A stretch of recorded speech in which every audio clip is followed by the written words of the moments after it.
Hello everyone, I Pragya Pandey welcome you all to the YouTube channel of Rouse Academy for Competitive Exams, and this is our special series on daily news review. In our previous video I have asked few questions, so let's see their solution first. And the first question was, which country recently partnered with Indonesia, Malaysia, Thailand Growth Triangle Joint Business Council? And correct answer is none other than but हमारा प्यारा Bharat. Next question is, as per FAO recent database, which country ranked first in milk production across the world? And correct answer is India, which is very great news. So without wasting any time, let's see what is in the news. So this particular article is very important for GS paper 2 and paper 3. बात यहाँ अगर हम करें तो बात की जा रही है डिसेबल्ड फ्रेंडली डिजिटल इकोसिस्टम की. देखिए एक एस्टिमेशन की अगर बात करें, एज पर दी जो सेंसस हमारा है 2011 का, उसके हिसाब से आज की डेट में 2.21% of India's population is disabled. That is quite higher in number. और अगर हम WHO की बात करें तो about 16% of the global population is disabled, which means अगर हम if that figure is explorated to the Indian context, it would mean that at least 192 million disabled people are there.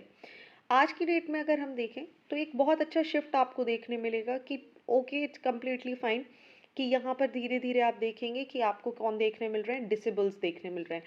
But simultaneously आप एक चीज़ और notice करेंगे कि हमारी technology यहाँ पर इमर्ज होती हुई नज़र आ रही है. सो बात यहाँ पर यही की जा रही है कि जब हम डिसेबल्ड की बात करते हैं तो आप देखेंगे एक बैरियर फ्री एनवायरनमेंट उनके लिए सबसे ज़्यादा इम्पॉर्टेंट होता है. अदरवाइज ऑलरेडी जो डिफ़िकल्टी उनकी है वो बहुत ज़्यादा बढ़ जाती है. So because of the help of technology, with the help of this technology हम क्या कर सकते हैं, इस बैरियर फ्री एनवायरनमेंट को यहाँ पर क्रिएट किया जा सकता है. अगर हम बात करें तो देखिए इंडिया में रिपोर्ट किए गए हैं कि India alone had 75 million internet and smartphone users alone in 2020. अगर हम इस पूरे डेटा को अप्लाई करने की कोशिश करें तो आप देखेंगे कि रफली 120 मिलियन पीपल जो हैं डिसेबल्स जो हैं इस 750 में से सिर्फ 120 मिलियन ऐसे हैं जो किस चीज़ का इस्तेमाल कर पा रहे हैं, इंटरनेट और स्मार्टफोन का. तो बात यहाँ यही की जा रही है कि एवोल्यूशन कैसे देखने के लिए मिल सकता है. देखिए अगर हम बात करें तो हमने कोविड-19 के टाइम पर देखा था कि जो हमारी टेक्नोलॉजी है वो किस तरीके से इवॉल्व होकर सामने आई, और इस टेक्नोलॉजी की हेल्प से बहुत सारे लोगों को क्या देखने मिला, यहाँ पर बेनिफिट देखने मिला. जैसे एग्जाम्पल के लिए हम बहुत सारे ऐसे ऐप्स का इस्तेमाल कर रहे थे जिनके थ्रू हमने फूड्स ऑर्डर करे, हमने ग्रॉसरीज ऑर्डर करी, मेडिसिन ऑर्डर करी. एजुकेशन सिस्टम की बात कर लें तो ऑनलाइन वीडियोस देखना, एंटरटेनमेंट के लिए हमारे सोशल मीडिया का आ जाना, और ये सारी चीज़ें किसके लिए इम्पॉर्टेंट हो जाती हैं, हमने इसको कोविड-19 में यूज़ किया. But being blind ourselves we know that there is a long way to go when it comes to making apps disabled friendly. So when we talk about कि डिसेबल्ड फ्रेंडली एप्स होनी चाहिए, that means हमें एक community को ध्यान में रखकर apps बनानी होंगी. There are an number of apps already, those are in the market, but आप इन एप्स को देखेंगे तो आप ध्यान देंगे, आप कुछ एप्स ले लीजिए जो कि किसी भी तरीके से डिसेबल्ड फ्रेंडली नहीं है. फॉर एग्जाम्पल अगर आप देखें अलग अलग सेक्टर्स में देखें, अलग अलग स्टेक होल्डर्स में देखेंगे तो ऐसी 10 ऐप्स हैं on the based on the amount of online traffic. आप देखेंगे जैसे Zomato, Swiggy, Paytm, PhonePe, Amazon, Flipkart, Uber, Ola, WhatsApp and Telegram. यहाँ पर आपको एन नंबर ऑफ यूजर्स देखने मिलेंगे. सो पॉइंट इज दैट कि why can't we do some kind of revolution in these app कि इनका इस्तेमाल क्या कर सके, एक डिसेबल व्यक्ति भी बहुत आसानी से कर सके, उसके लिए एक्सेसिबल हो. ठीक है. फॉर एग्जाम्पल अगर देखा जाए यहाँ पर तो इन ऐप्स को कुछ इस तरीके से भी डिज़ाइन किया जा सकता है जहाँ पर ऑडियो की मदद से, एक अगर suppose there is a blind person तो वो एक ऑडियो की मदद से इन ऐप्स को रन थ्रू कर सके. अगर पार्शियली ब्लाइंड कोई व्यक्ति है तो भी वो फॉन्ट्स कुछ इस तरीके से सेट किए जाएं ताकि वो इनका बहुत आसानी से इस्तेमाल कर सके. वहीं नेक्स्ट यहाँ पर एक बात और की जा रही है, आज की डेट में आप देखें तो आर्टिफिशियल इंटेलिजेंस ही मार्केट में आ गया है, and with the help of AI हम एक कॉम्प्रिहेंसिव एक्सेसिबिलिटी फीडबैक यहाँ पर जनरेट कर सकते हैं, यूज़र फ्रेंडली मैनुअल या एप्स को डिज़ाइन कर सकते हैं, how a particular disable person thinks, how they would react and what kind of need, what kind of app they are looking for, वो हम एआई की मदद से भी यहाँ पर जनरेट कर सकते हैं। सो ऑन एन एवरेज अगर बात करें तो डिसेबल्स के लिए एक डिजिटल इकोसिस्टम की यहाँ पर बात की जा रही है। इतनी सारी टेक्नोलॉजी हमारे पास है, how we can mould this entire ecosystem for making it digital disabled friendly. चलिए आगे बढ़ते हैं अगले आर्टिकल की तरफ। बात की जा रही है नेक्स्ट आर्टिकल की, which is again very very important. Recently हमने एक आर्टिकल डिस्कस किया था विद द आसाम गवर्नमेंट, उसके ही रेफरेंस में आपको ये एक डेटाबेस आपको यहाँ पर देखने मिलेगा। आप बात करें अगर तो अकेले इसी साल आप देखिए तो आसाम गवर्नमेंट ने लगभग 4,000 से ज़्यादा चाइल्ड मैरिजेस के केसेस को यहाँ पर देखा है। देखिए, एक NHFS ने एक डेटा यहाँ पर रिलीज़ किया है जिसमें ये बताया जा रहा है कि the more educated a women, the higher her negotiation power about she wants to get married। ठीक है, interestingly this is not just the recent phenomena, data also suggests that for the decades now better education women had more of a say on when they should get married। तो point यहाँ पर ये आ रहा है, जो सबसे बड़ा root problem है अगर हम बात करें वुमेन एजुकेशन की या मैरिटल एज की यहाँ पर बात करें, तो एक सबसे बड़ा ईवल आपको देखने मिल जाएगा इंडिया में specially, which is the child marriage. आप चाइल्ड मैरिज के केसेस यहाँ पर देखेंगे और एक दूसरा ईविल हमें इंडिया में देखने मिलता है, दैट इज पैट्रियार्कल सोसाइटी।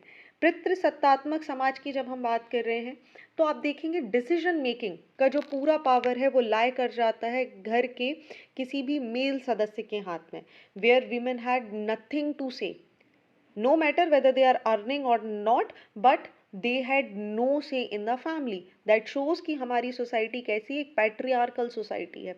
वहीं अगर हम बात करें रूट प्रॉब्लम की, तो they are limited access to education among women, जो कि एड्रेस अभी भी नहीं किया जा रहा है।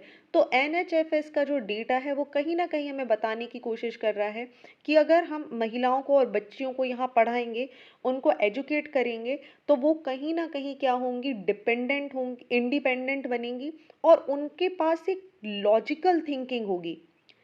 they'll be having the more power, more intellectual power, more negotiation power about what, कि when she wants to get married, what is the appropriate age for her to be get married। हालांकि आज के परिवेश में अगर हम एक बात और समझने की कोशिश करें तो एजुकेशन के साथ साथ एक और यहाँ पर फिनोमेना आ जाता है, विच इज़ वेल्थ। वेल्थ को अगर हम देखेंगे तो वेल्थ रिसेंटली टाइम पर एक रिलेवेंस यहाँ पर गेन करता हुआ नजर आ रहा है, but education continues to be the dominant controlling factor of among these two. Next अगर हम यहाँ पर बात करें तो कास्ट और लोकेशन भी एक बहुत ज़्यादा रोल प्ले करती है जब हम बात करते हैं वुमेन के एजुकेशन के बारे में या मैरिटल एज के बारे में। ऐसी बहुत सारी कम्युनिटी और कास्ट आपको देखने मिल जाएंगी, दोस्त प्रेफर कि भाई कम उम्र में ही क्या कर दिया जाए, बच्चियों की शादी यहाँ पर करवा दिया जाए।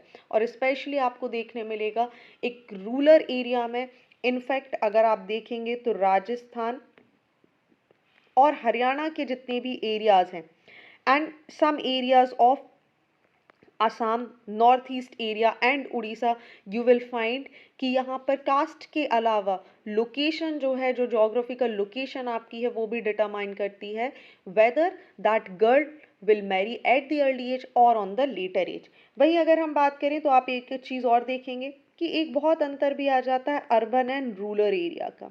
आप देखेंगे तो रूरल एरियाज में शादियां जल्दी करा दी जाएंगी, लेकिन वहीं अर्बन एरिया में क्योंकि एजुकेशन पर थोड़ा सा ज़्यादा फोकस दिया जाता है, that means women had the chance, उनके पास एक टाइम होता है, एक टाइम फ्रेम होता है कि वो डिसाइड कर सकती हैं कि उनको शादी कब करनी है। So these are few very important point जो आपसे एग्जामिनेशंस में डायरेक्ट बन सकते हैं। एक कंपैरेटिव स्टडी आपको आ सकती है कि how education play the role in women's marital age. ठीक है, चलिए अगले आर्टिकल के बारे में बात कर लेते हैं, again which is very very important. और हमने रिसेंटली भी इस आर्टिकल को देखा था जहां पर लिथियम का reserve and that two of 5.9 million of lithium reserve हमें कहाँ पर देखने मिला है, जम्मू कश्मीर में 5.9 million ton, which is amazing. ठीक है, कहाँ देखने मिला है? अगर हम बात करें in the Salal Haimana area of Reasi district of Jammu and Kashmir. इसे ढूंढने वाली हमारी इंस्टीट्यूशन है, that is geological survey of India, जिन्होंने आइडेंटिफाई किया है कि यहाँ पर क्या है, मिनरल डिपोजिशंस पाए जा रहे हैं। Now the point comes, why lithium is very significant and why we are continuously talking about this. So ये जो 5.9 मिलियन टन का इन्फोर्ड रिसोर्स हमें यहाँ पर मिला है, so first you must also understand कि जब हम यहाँ पर ये टर्म यहाँ पर लिखी हुई है आपके सामने, इनफर्ट रिसोर्सेज की यहाँ पर बात कर रहे हैं, दैट मीन्स एक प्रीलिमिनरी एक्सप्लोरेशन स्टेज की बात कर रहे हैं, जहाँ जिसको क्या टर्म दिया जाता है, इनफर्ट स्टेज भी बोला जाता है। वहीं अगर हम सेकंड स्टेप की बात करें तो 4 स्टेप प्रोसेस होता है according to the mine and minerals development and exploration. The initial preliminary exploration stage is considered as the inferred stage। ठीक है, so again coming on to the same point, why this lithium is very important. आप अगर बहुत अच्छे से recall करने की कोशिश करेंगे तो in last few months, in the last year itself आप देखेंगे कि जो लिथियम बैटरीज की डिमांड है, ठीक है, लिथियम आयन बैटरीज की अगर हम डिमांड की बात करें तो ये बहुत ही ज़्यादा बढ़ चुकी है मार्केट में। कारण रिचार्जेबल होती हैं and they are very much accessible. आप याद करेंगे अगर बहुत अच्छे से तो मैंने आपको लिथियम ट्रायंगल के बारे में भी बताया था, and now this is time to recall all these thing. आप मुझे कमेंट सेक्शन में बताएंगे कि लिथियम ट्रायंगल में कौन कौन सी कंट्रीज आती हैं। चलिए मूविंग बैक, कि जो हम यहाँ पर डिस्कस कर रहे थे, लिथियम आयन बैटरीज की अगर हम बात करें तो इन्हें इलेक्ट्रॉनिक पर्पसेस के लिए भी यूज़ किया जा सकता है, विंड और सोलर एनर्जी में भी यूज़ किया जाता है, इलेक्ट्रिक व्हीकल्स में भी यहाँ पर यूज़ किया जाता है, और साथ ही अगर हम ग्रीन इकोनॉमी की तरफ जब मूव करने की बात करते हैं तो ये लिथियम आयन बैटरीज बहुत ही अच्छा रोल प्ले करती हैं। वर्ल्ड बैंक की एक स्टडी की माने तो इन्होंने सजेस्ट किया है आने वाले समय में जो लिथियम की डिमांड है, लिथियम का जो साइन है आपको मैंने बताया था, इट इज़ Li।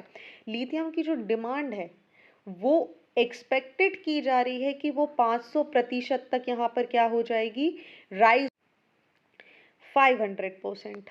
500% की राइज का एस्टिमेशन यहाँ पर लगाया जा रहा है। वहीं अगर हम इंडिया के कॉन्टेक्स्ट में बात करें तो आज की डेट में इंडिया लिथियम को इंपोर्ट करता है, ठीक है, all of its lithium India currently imports from Australia and Argentina, and 70% of its lithium ion cell requirement from China and Hong Kong। तो आप देखिए इंडिया लगभग 70% अपने रिक्वायरमेंट का सिर्फ इंपोर्ट कर रहा है, विच मीन्स इंडिया में इस 5.9 मिलियन टन रिजर्व का मिलना, यानी इंडिया के पास एक लिथियम का बहुत बड़ा भंडार होना। Now what India can do, India can utilise these resources as well as India can sell these things, ठीक है, इंडिया एक्सपोर्ट भी कर सकता है। दूसरा बेनिफिट हमें क्या देखने मिल सकता है, जो हमारा डोमेस्टिक बैटरी मैन्युफैक्चरिंग इंडस्ट्री है उसमें एक बहुत बड़ा बूस्ट हमें यहाँ पर देखने के लिए मिल सकता है। बट इस सब के पहले एक बहुत इंपॉर्टेंट चीज़ हमें याद रखना ज़रूरी है कि इंडिया इसका यूटिलाइजेशन कैसे कर पाएगा, how India gonna use this lithium. क्या इसका हमारी जोग्राफी पर कोई इम्पैक्ट तो नहीं पड़ेगा, क्या इसके कोई नेगेटिव एस्पेक्ट तो हमें नहीं देखने मिलेंगे। सो इसके इन्वायरमेंटल इफेक्ट की अगर हम बात करें तो वो जानना हमें ज़्यादा ज़रूरी है। अब देखिए, एक तरफ हम बहुत खुश हो रहे हैं कि हमें बहुत अच्छा रिसोर्स मिल गया, लेकिन दूसरी तरफ हमें इसके एनवायरमेंटल कॉन्सिक्वेंसेस भी जानना इंपॉर्टेंट है। आप अगर लोकेशन देखेंगे तो इसको फाइंड आउट कहाँ किया गया, जम्मू कश्मीर, जो कि अपने आप में ecologically sensitive as well as unstable Himalayan belt में लोकेट करता है। इंडिया को यहाँ पर इसको निकालने के पहले, इसका दोहन करने के पहले बहुत ही ज़्यादा रिसर्च करने की आवश्यकता होगी।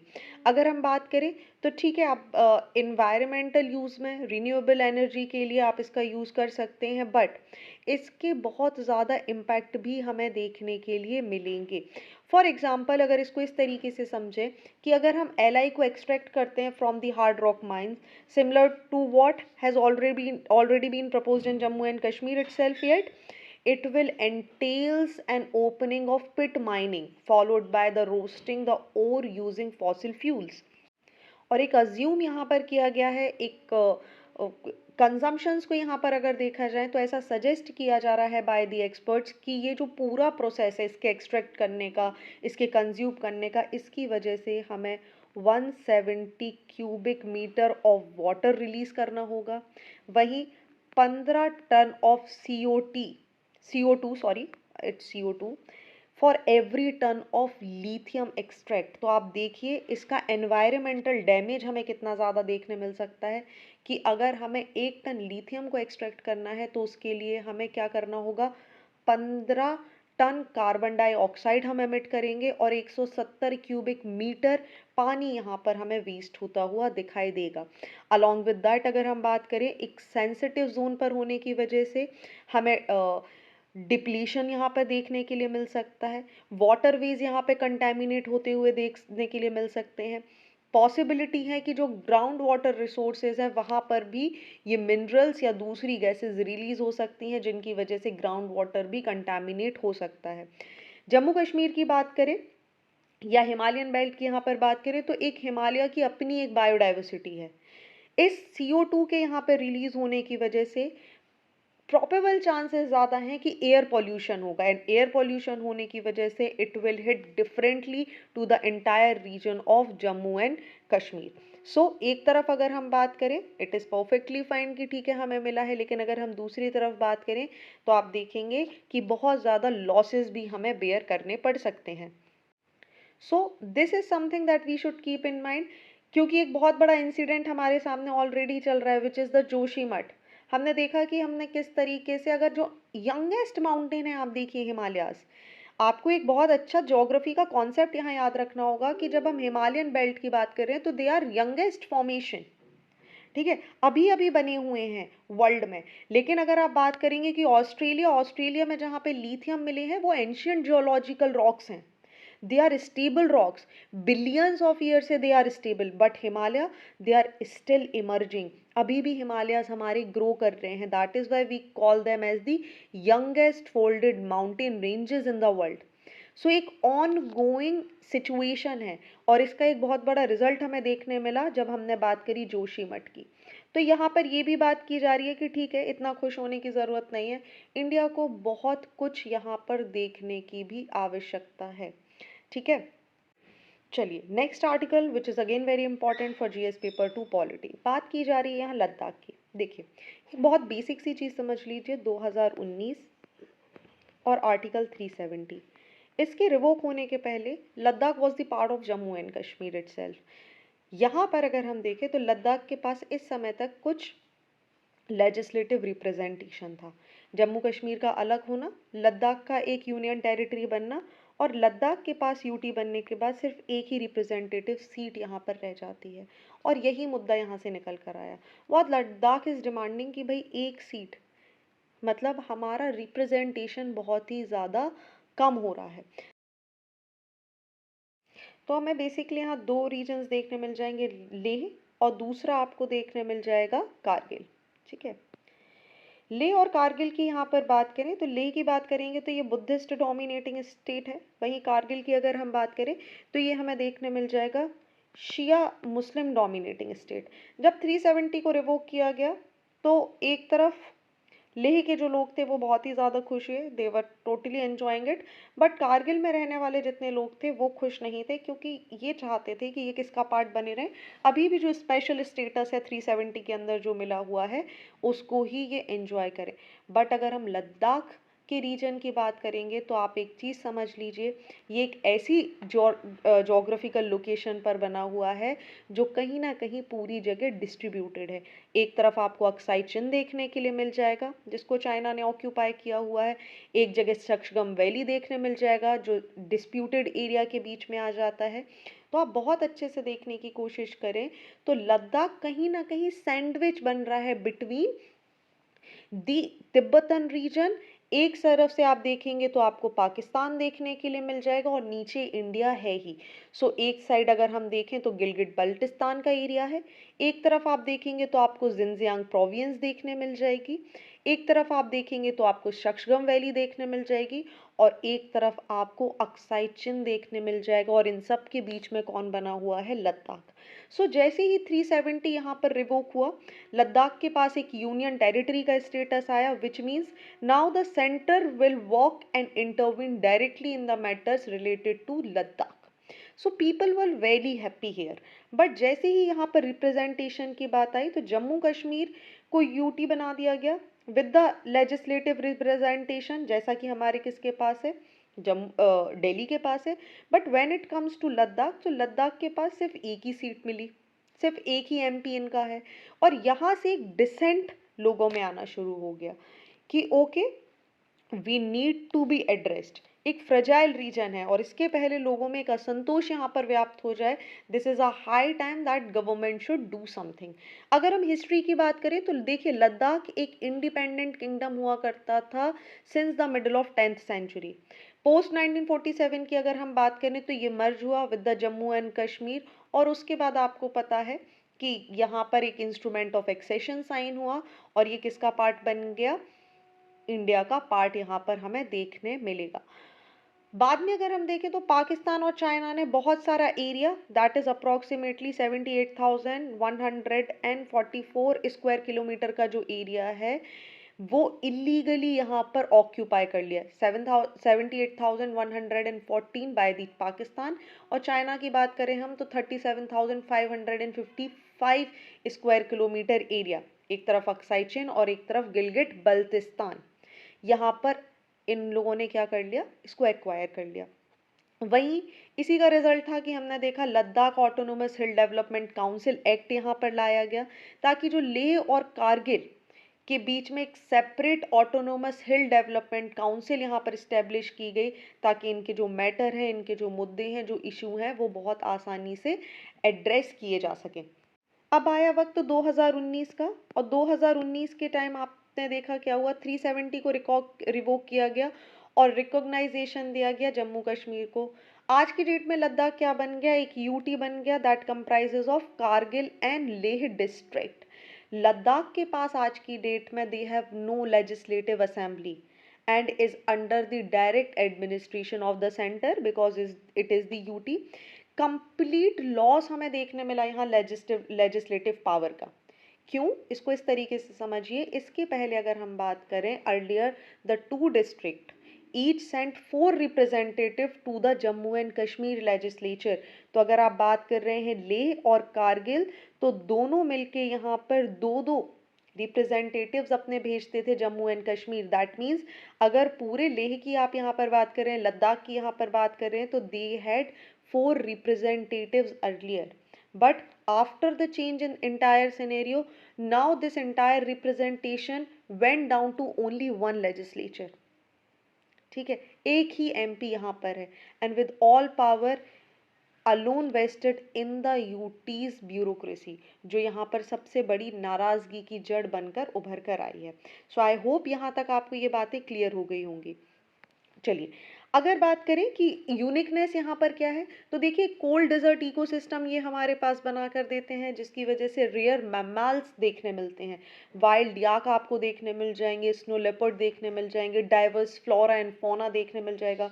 कल्चर और लाइवलीहुड की बात करें तो एक बहुत ही ज़्यादा सेंसिटिव और फ्रेजाइल इकोसिस्टम यहाँ पर आ जाता है, जो कि कोई भी दूसरा व्यक्ति, not a normal human being can survive in this region. आप देखिए, अगर आप कभी लद्दाख या कहीं पर घूमने के लिए जाते हैं तो आपको बहुत ज़्यादा फिजिकली अपने आप को फिट रखने की ज़रूरत होती है। क्यों? क्योंकि ये एक हाई एल्टीट्यूड पर सिचुएटेड है। They have different kind of agriculture pattern. इनका ट्रेड देखेंगे अगर हम तो बहुत ही ज़्यादा डिफरेंट है। ठीक है, सो प्रॉब्लम यहाँ पर क्या आ रही है, इनका बोलना है कि भाई यूटी में सेंटर डिसाइड कर रहा है, एक ब्यूरोक्रेसी बैठी है जो डिसाइड कर रहा है, बट लोकल प्रॉब्लम्स को समझने के लिए देयर नीड समवन जो इनकी लोकल नीड्स को समझ पाए। सो एक centralised administration can not comprehend local needs. So main issue यहाँ पर क्या आ रहा है ये बोल रहे हैं भाई हमारे लैंड राइट्स के बारे में यहाँ पर कोई बात नहीं की जा रही है। जो डेवलपमेंट है, डेवलपमेंट हमें यहाँ पर नहीं देखने के लिए मिल रहा है। हमारी कल्चर आइडेंटिटी, जो हम अलग होके बहुत खुश हुए थे कि भाई हमारी कल्चर आइडेंटिटी को यहाँ प्रमोट किया जाएगा, वो भी नहीं हो रही है। और इतने सारे एनवायरमेंटल चेंजेस हमारे पास हैं, इतने सारे चैलेंजेस हमारे पास हैं। रोड प्रॉब्लम है, रेलवेज का प्रॉब्लम है, ब्रिजेस की बात कर लें या टनल्स की बात कर लें, nobody is putting a lot of emphasis on the Ladakh, rather everyone is looking towards the Jammu and Kashmir. So this is also one of the very reason जहाँ पर यहाँ एक डिसेंट हमें देखने के लिए मिल जाएगा। along with that प्रॉब्लम क्या हो जाती है, एक रैपिड इंफ्रास्ट्रक्चर डेवलपमेंट की आवश्यकता है। क्यों? आप देखिए इंटेंस आर्मी का प्रेजेंस है, ठीक है।